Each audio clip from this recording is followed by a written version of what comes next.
This talk was given by Roshi Rafe Martin, guiding teacher of the Endless Path Zendo, a lay Buddhist community in Rochester, New York.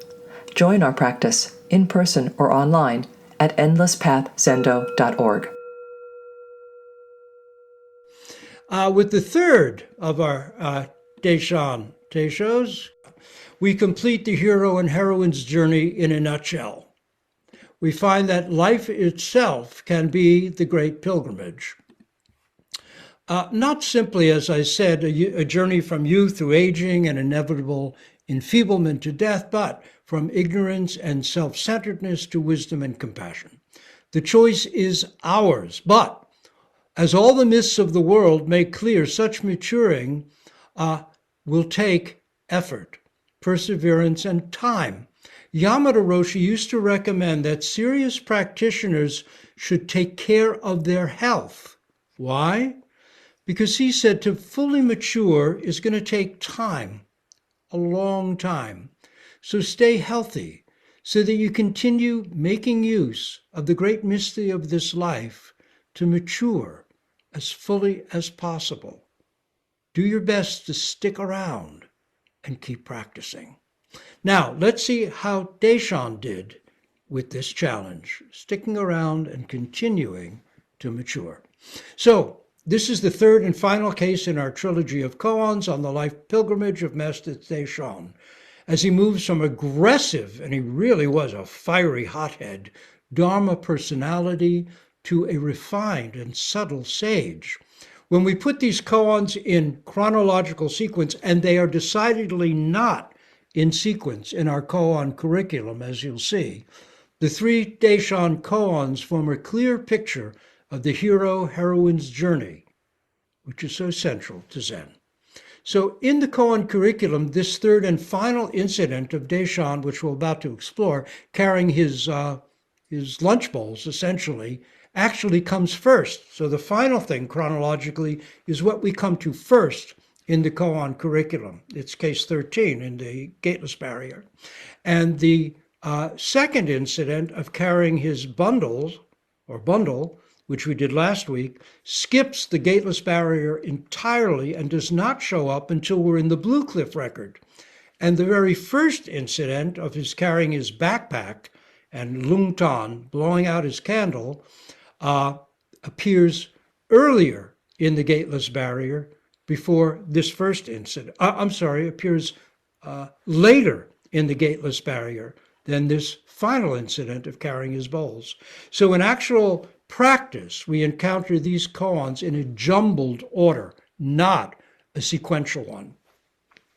So last week in case 28 of Gateless Barrier, the extraordinarily self-confident, and he was extremely self-confident, scholar monk Te-Shan, just as a reminder, or if you weren't here, let me recap, sets off with a backpack of commentaries, brilliant ones, and notes on the Diamond Sutra, hitched up on his back, and he walks hundreds of miles to drive out the blasphemous Zen heretics who taught that realization was possible for anyone without dependence on specific sutras, words, letters.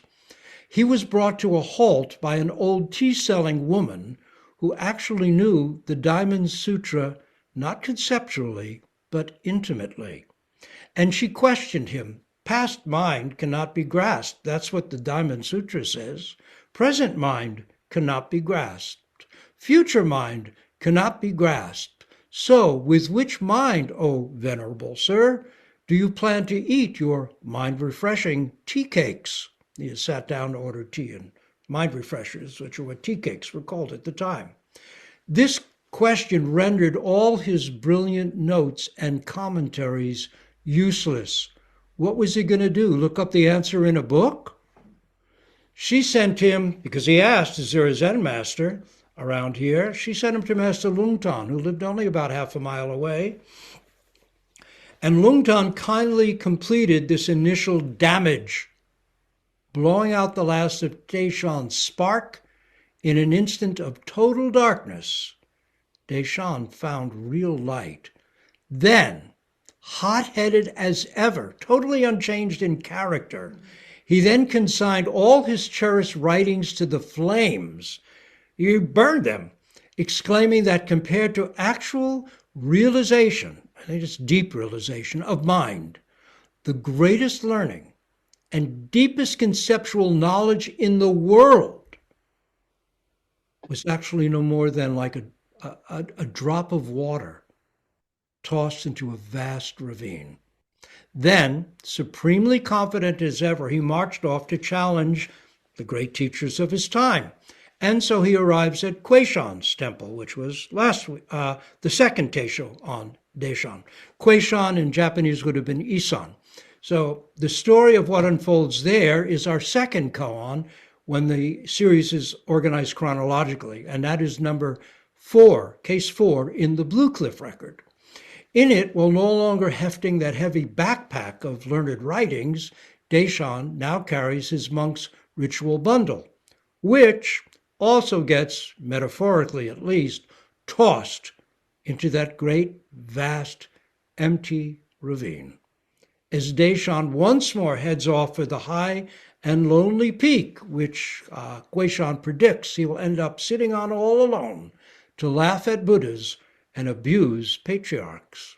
While in Zen language, this serves as high praise, to sit alone, laugh at Buddhas, abuse patriarchs, revealing a depth of insight second to none, not second to Buddhas, not second to patriarchs. This is high praise. But there is simultaneously sand in that rice. Bite down carelessly into what looks so fluffy and well cooked, and you might find that you've cracked a tooth. Shuedo, the compiler, that would be Secho in Japanese, of the Blue Cliff Record's initial 100 cases and poems on them, sums up the koan astutely commenting on Te-Shan's actions with these simple words: completely exposed. Completely exposed. What's he saying? How would you put it? Finally, we'll now catch up with Te-Shan years later. He's an old man at this point, and for most of his teaching career, actually, his style had remained tipped toward the rather formidable and ferocious side of Zen. In fact, Zen tradition holds that while Rinji, or Rinzai, was well known for his shout, Te-Shan was famous for wielding his stick.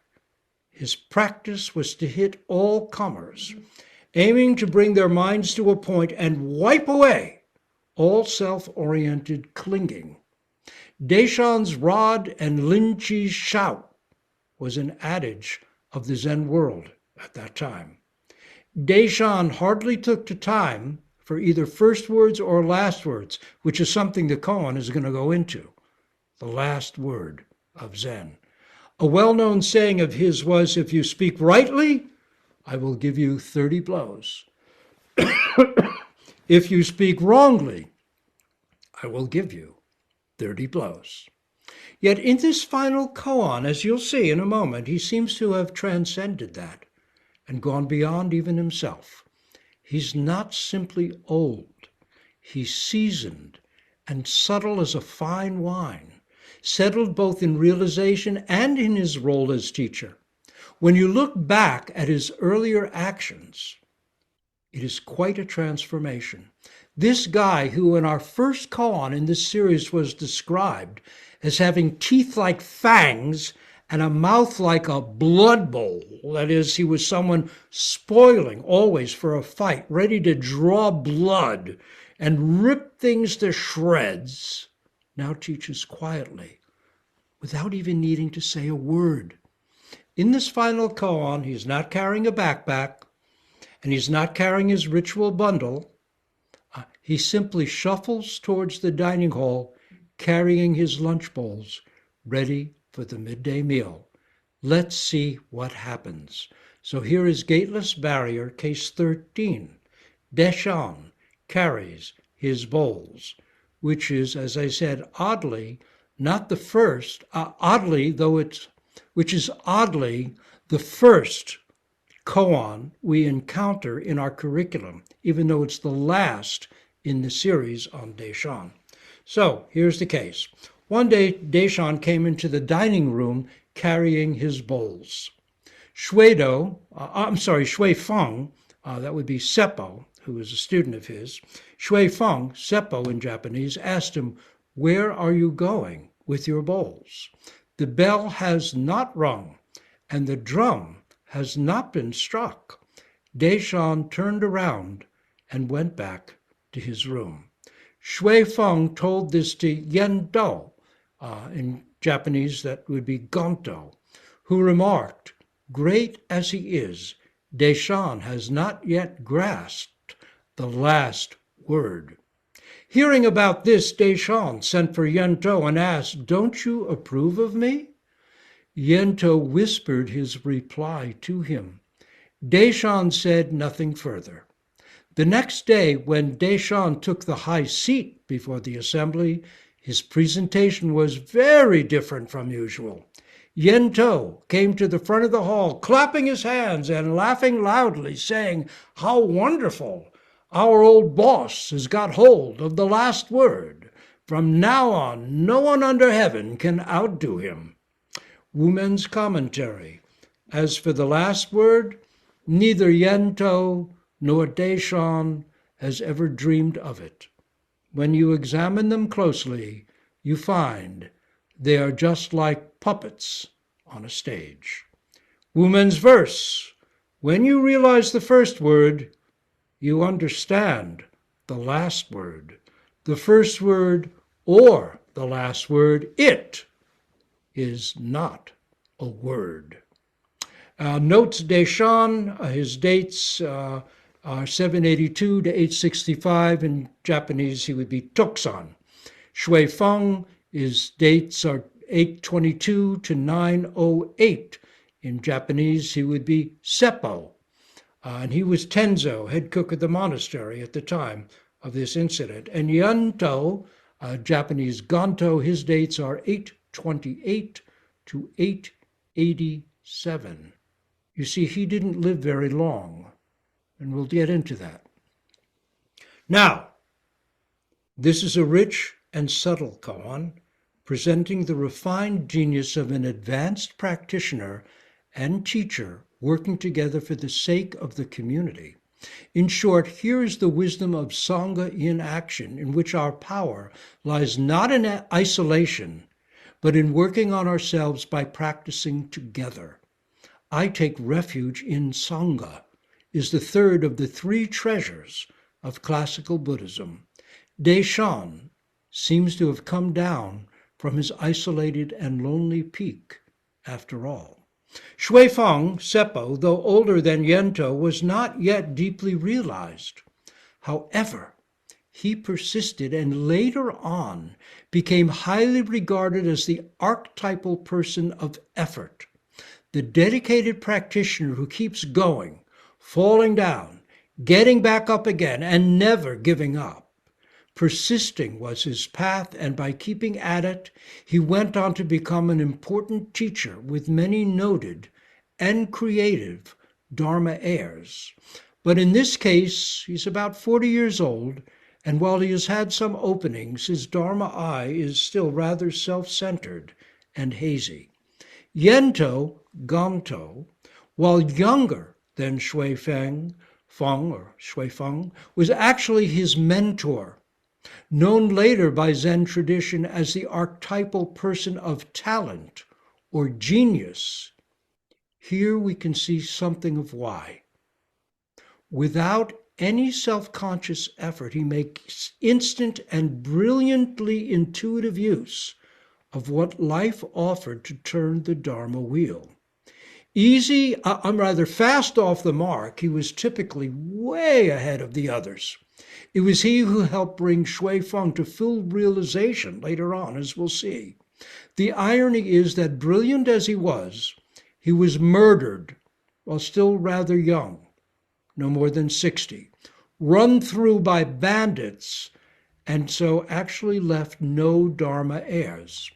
Interestingly, he himself predicted that he would die with a great shout, which is indeed how he died, as he was being stabbed through. giving a shout so loud it reverberated through time and space, becoming a personal koan for young Hakuin almost 1,000 years later in Japan. As a young monk, Hakuin became deeply troubled by Yento's horrible death.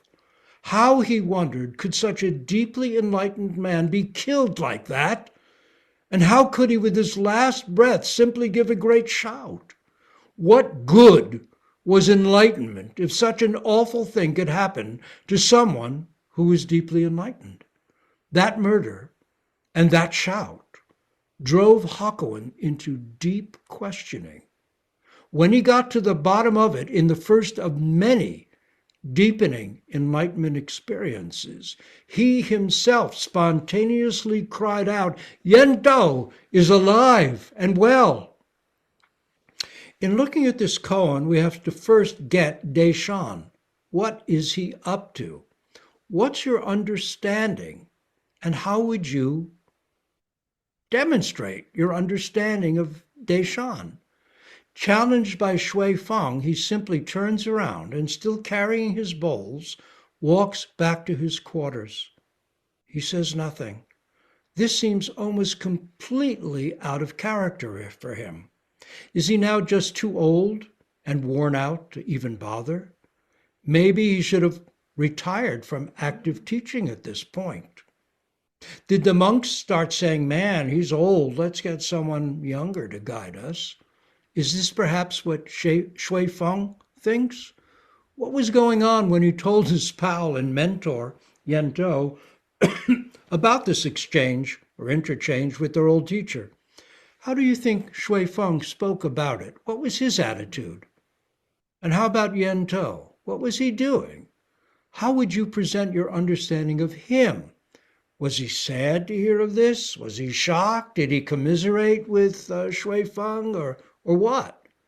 Of course, Te-Shan had also turned and walked away in those other koans. After his awakening, he burned all his notes and commentaries and walked away from Lungtan's Dragon Pond Monastery. At Kuei-Shan's place, he picked up his bundle, turned his back on the Buddha hall, put on his sandals, and walked away. He returns and, holding his lunch bowls, walks away once again, back to his room. Perhaps he's senile. Is he befuddled? Maybe even embarrassed by his error? Has he gotten too old to remember the monastery schedule? Has his eyesight gotten so dim he can't make out the newly posted changes? Or is he teaching? If so, what is he teaching? And how is he teaching? How will you present your understanding of this? What's up with Shui Feng? He's in charge of the kitchen. He's the tenzo, or head cook, a demanding job requiring discipline, insight, and scrupulous attention to detail in the midst of complex life situations. The tenjo has got to be really with it. The health and well-being of the entire monastery, which could be hundreds or even thousands of monks, is in his hands. A tenzo also has to understand budgets and the realities of the marketplace. Food must be procured, prepared, and on the table at the proper times each day if the monastery is going to run smoothly. Only someone grounded, capable, and with a strong practice can handle the kitchen stress, bad vibes, or poor attention to food quality and preparation, and the monks will end up in the infirmary with gut issues instead of in the zendo doing zazen. But what's going on here with our tenzo? When Te-Shan showed up, did he start thinking the old dotard? Can he see we're not yet open? Is he deaf? The lunch drum hasn't yet sounded. Or is Shui Feng himself responsible? Has he goofed with the timing? Maybe Te-Shan was on time and the meal drum was late, the table not fully set, or the food not quite ready. If so, then maybe Shui Feng was at the root of the problem. Sometimes in a monastery, kitchen things can get a bit backed up. But still, everyone has to wait till the drum sounds before heading for the dining hall. So even if Shui Feng was running late, if the drum hadn't sounded, no one should have been heading for the dining hall, not even the abbot. So were maybe both at fault? Or were none at fault? Who is going to eat, or should eat, the blame? When Shui Feng told Yento about it, what might his attitude have been? Was he trying to make sure that any possible hot potato was not going to land in his lap? Might he have painted himself in a rather laudatory light? Did he feel pride about how he'd stood up to the old authority figure, the great and ferocious Te-Shan himself? And then there's Yento, the man of talent, who instantly saw an opportunity and took it, turning a little incident into a communal koan that set the entire community on its ear. The old boss, great as he is, doesn't have the last word. What is the last word, anyway? What a thing to say about your old teacher. He doesn't have the last word. Hold on a second, excuse me. Oh, God. There we go. Was he putting their old teacher down? How could that benefit anyone's practice? The old boss, great as he is, he doesn't have the last word. Wouldn't that be creating division, separation, gossip, the very opposite of authentic practice? Mightn't it cause junior monks not established in their practice to lose faith in the teacher? Destroying Sangha harmony, weakening a practitioner's faith is a grave sin in Buddhist tradition, bad enough to send the perpetrator to one of the hells. Does Yento, the purported man of talent, of genius-level insight, have his own weak spots and petty shallowness? Is he claiming to know more, be wiser than their teacher?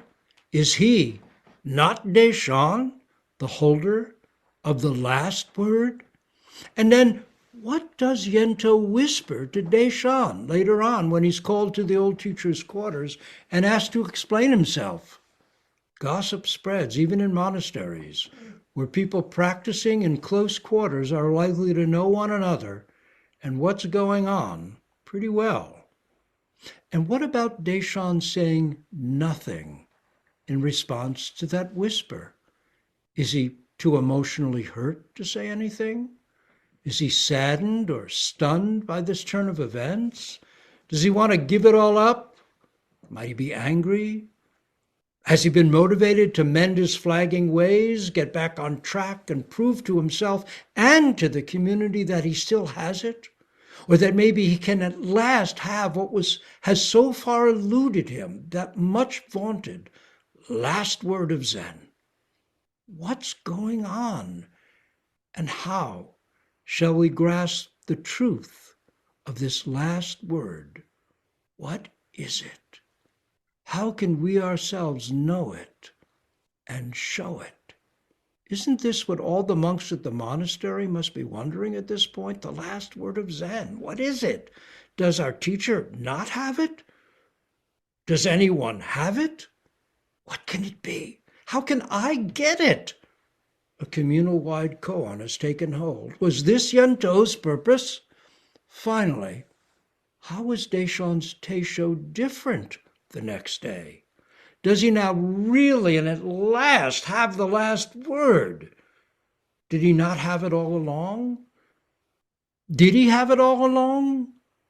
What's Yento saying, and what's he so happy about? He claps his hands and he says, well, finally, the old boss has really got it. Now no one under heaven can outdo him.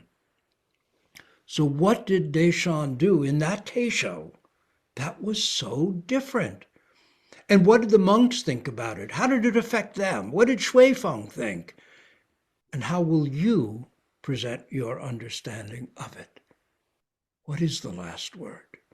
And how does this whole case relate to real things, to events in our own lives, let's say when we ourselves are judged or criticized, of what use is it?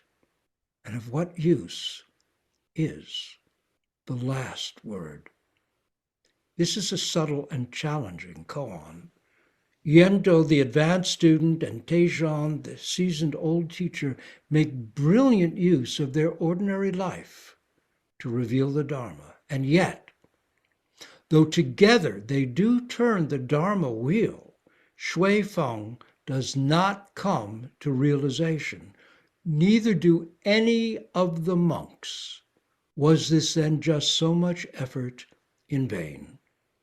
Or did the sequence form, or did this event in a sequence form a crucial step in helping everyone to mature further, putting in place a foundation that would make realization at some point possible? Indeed, Shui Feng did come to full realization, and Yento was pivotal in that. The story goes that he and Yento and Shui Feng were on pilgrimage later on together. Aiken Roshi, in his comments on this koan in his book, Gateless Barrier, his translations of the koans and his commentaries on them from the Gateless Barrier, the Mumenkan or Wumenkan in Chinese, writes about it like this. So the two monks stayed overnight in the village of Te-Shan, where they were snowbound for several days. Yento spent much of his time sleeping, but Shui Feng sat up all day and most of each night doing zazen. During one of his waking moments, Yento said, "What are you doing, sitting there all day long like a mad deity by the road?" Shui Feng pointed to his chest and said, "I am not yet peaceful here." Yento said, "What kind of experiences have you had in the past? Tell me, and I will examine them for you." So Shui Feng told him about a realization of emptiness he had had with the teacher Yen Quan, that would be Enkan in Japanese, and about, an awakening he had upon reading the verse that Te-Shan Yongche had written on his own enlightenment, which goes, "He is the same as me, yet I am not he. He is the same as me, yet I am not he." On still another occasion, Shui Feng said, "I asked our teacher Te-Shan whether or not I could share the same experience as our ancestors. That is, could I come to the depth of realization of our Dharma ancestors?" And he gave me a blow with the stick. Remember, this is Te-Shan he's talking about. Giving a blow with a stick was for him like saying good morning. "It was," he said, Shui Feng says, "as if or as though I were a bucket whose bottom had suddenly dropped out." It was, he said, as though I were a bucket whose bottom suddenly dropped out, bottomless, gone. With this, Yento gave a great shout and scolded him, saying, "Don't you know that what enters from the gate cannot be the treasure of the house? If you want to propagate the great teaching, Mahayana, the great way, it must flow point by point from within your own breast to cover heaven and earth. Only then will it be the action of someone with spiritual power." At that instant, Shui Feng suddenly had realization and cried loudly, "Today, for the first time, Te-Shan has become enlightened. Today, for the first time, Te-Shan," that's the village where they were snowbound, "has become enlightened. With this profound experience, Aiken Roshi writes, Shui Feng went on to become one of the most capable Zen teachers of all time. And his many successors in turn have inspired the world. Te-Shan's teachings and Yento's earnest prompting led Shui Feng, the man of effort, to full realization of his talent. His talent, of course, was persevering. And we see him here in a rather immature stage. When he's Tenzo, which is a very responsible position, usually reserved for advanced monks, so obviously he had something, but he's still immature in character. The way that Te-Shan, in the first two koans we've looked at, was, though deeply realized, immature in character, raw, formidable in a almost rote way. You could count on him to be a person with teeth like fangs and a mouth like a blood bowl. He would rip things that weren't up to his standards to shreds. It just burst forth from him. But later on, Te-Shan, when told, "The bell hasn't sounded, the meal isn't ready, what are you doing?" just turned around and without a word went back to his room. Now, even though we have all this, Wu Men takes us further. He does not allow us to remain looking at this koan of Te-Shan, Shuido, and Yentu and end up with, wow, a great story as our response. Koans have a purpose.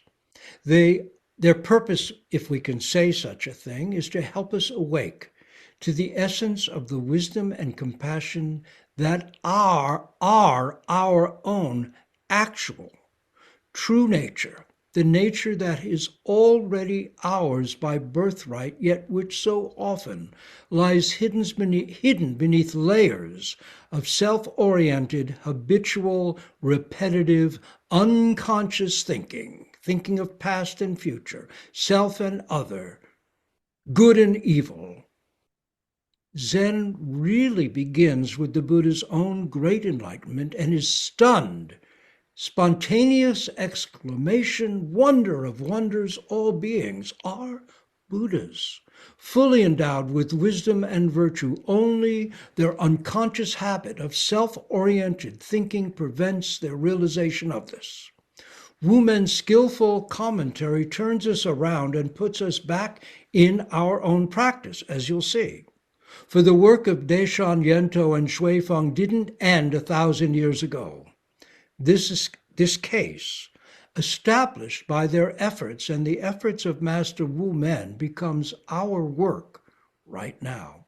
Here we are, carrying our bowls to the Dharma meal of deepening understanding. Are we too early? Is the meal late? We've worked hard. Shouldn't it be ready? How do we react when it doesn't turn out the way we thought it would? How is it when things seem to go off the rails? What is the last word? Here is Wu Men's commentary. As for the last word, neither Yento nor Te-Shan has ever dreamed of it. When you examine them closely, you find they are just like puppets on a stage.